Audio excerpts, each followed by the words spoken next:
A former five-star wide receiver is visiting the Utah Utes. This is massive. What does it all mean? We're going to discuss on today's Locked On Utes.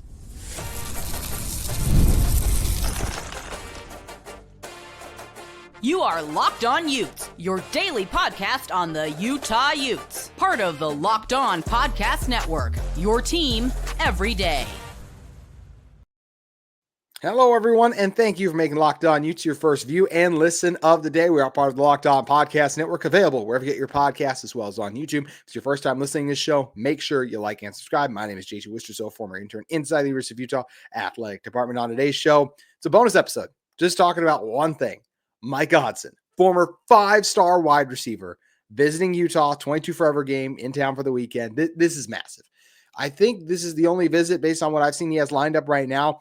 There's rumblings of him also returning to Tech that I've seen online, so that obviously looms large, and I mentioned returning to Tech because we got to talk about a lot. But first, just who is Micah Hudson? He is a former five-star wide receiver, and if you look in the transfer portal, as a transfer, he ranks as a four-star. He's a 66th ranked overall player in the portal, 17th ranked wide receiver. The 6-foot, 195-pound wideout hails from Texas, and he went to Tech for his first year, freshman year at Tech.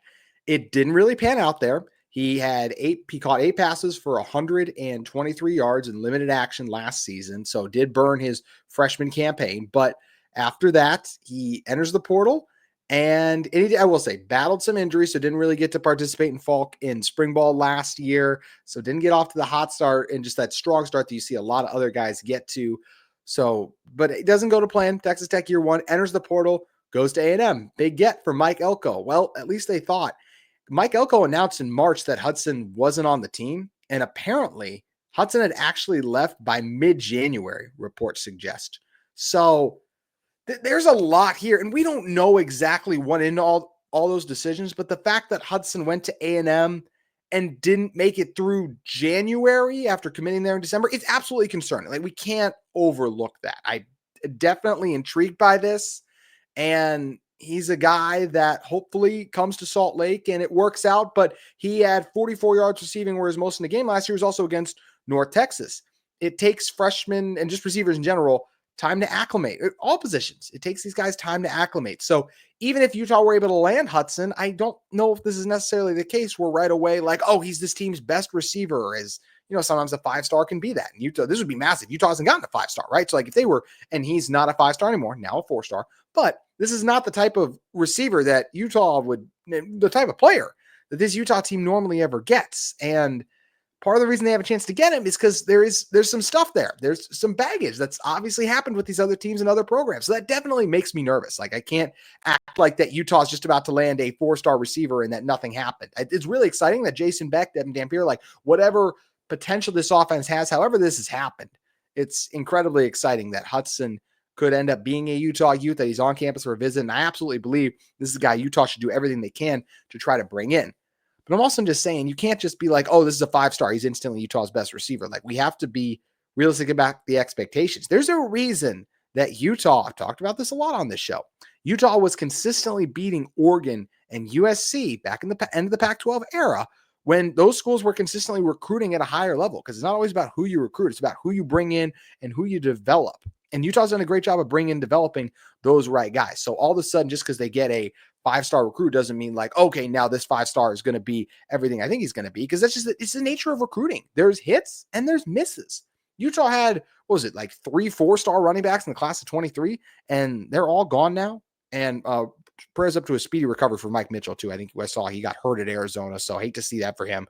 Want to see him back on the field as soon as he can. But the portal's always crazy, and even this with Hudson, like, this isn't going to be a done deal. I don't think after this weekend. It could be. It very well could be. But then with the transfer portal history, is he going to stay with Utah all the way through next season? I don't know, like, with the history and what it is. So I'm definitely concerned, but I'm also excited because I do think he has the chance and potential to be a really elite athlete for this team.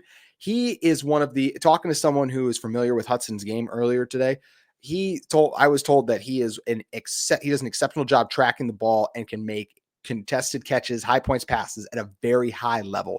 He did not do a great job of getting separation at Texas Tech, not the fastest guy, but a guy that if you throw him up the ball and you give him a chance, he can make a lot of plays too. And does seem like a guy as well that's still acclimating to, hey, taking on college defensive backs, because you look at it, as we mentioned here, and it's not like the 6 foot 195, that doesn't blow up. That doesn't like go, oh my gosh, that's a crazy stat. It doesn't make you say that. He was still a guy who, like we mentioned, may have not worked at Tech last year, but it'd be hard not to be ecstatic if Utah still landed him. We're talking about a guy who's the 16th prospect in the country last year, according to 24 Sports' composite rankings. And if you look at what he did back in his high school stats, he had over 200 catches, over 3,800 yards, also had 37 touchdowns, over 1,200 rushing yards too. During his senior year, just by itself, 1,300 yards, 18 touchdowns, 70 catches. Hudson's a guy who could be a special dude at the collegiate level. He was Tech's highest ever recruit when they landed him. But that's the thing with recruiting sometimes. You can be excited when you land a guy, but just because you land a guy doesn't mean it's a sure thing that he's going to pan out. Doesn't mean it's a sure thing that it's going to work. You're even going to see him on the field. We saw, Utah's got a guy, Alex Markham, mentioned on my show earlier this week, like Wyatt Becker was a guy I was really excited about that Utah was going to land. Did a lot of shows on him. And he's already gone. He already entered the transfer portal. Things don't always work out. And that was a situation where I'm sure he came in, Andy Ludwig's offense is what he committed to. And then it was Jason Beck's offense. So things are a little different there. But I'm just saying that as a point to remind people about how quickly everything can change and turn in the portal. So am I really excited that Utah has a chance to land a former 5-star receiver who's less than a year removed from being that 5-star talent? Yeah, but he's gotten injured a couple times.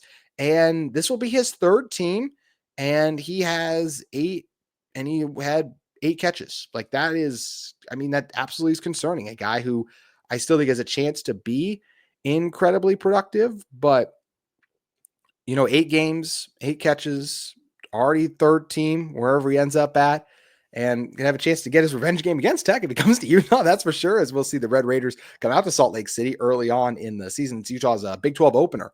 That game will be, so that'll be a lot of fun. But yeah, this is fascinating. I do think Hudson would have a chance to compete to be one of the guys right away, but I would give the edge to everyone Utah's gotten. I like Williams, Otto Tia, and Ryan Davis. Could things work out and Williams do some positive things? Sure. But once again, I can't just go like, yep, he'd walk in and be the best receiver on this team. He couldn't start. He only had the limited action at Texas Tech, and Utah's got some veterans, and a guy like Williams who's popping on the scene, making big plays in spring ball, did it against UCF last year. So it is interesting. It's fascinating. If Utah could land a former 5-star, though, hard not to be excited, but also got to temper the expectations based on what's happened in the past with Hudson. But let me know in the comments below, what do you guys think of Hudson, and how big of an addition would this be for the Utah Utes?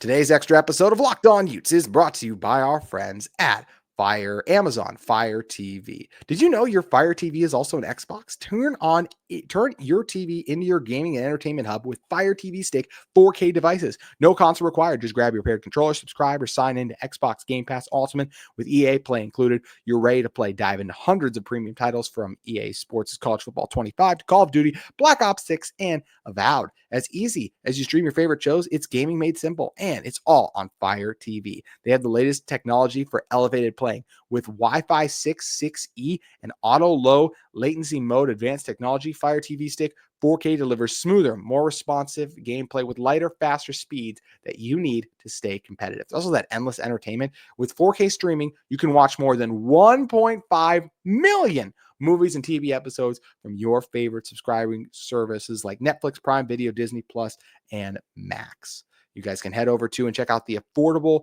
and portable gaming systems that they have. Head to Amazon.com/Fire TV Locked On to get started. Xbox Game Pass Ultimate subscription and compatible controller required. Available on select devices, including Fire TV Stick 4K, 2nd Gen, Fire TV Stick 4K Max, 1st and 2nd Gen, and Fire TV Cube 3rd Gen.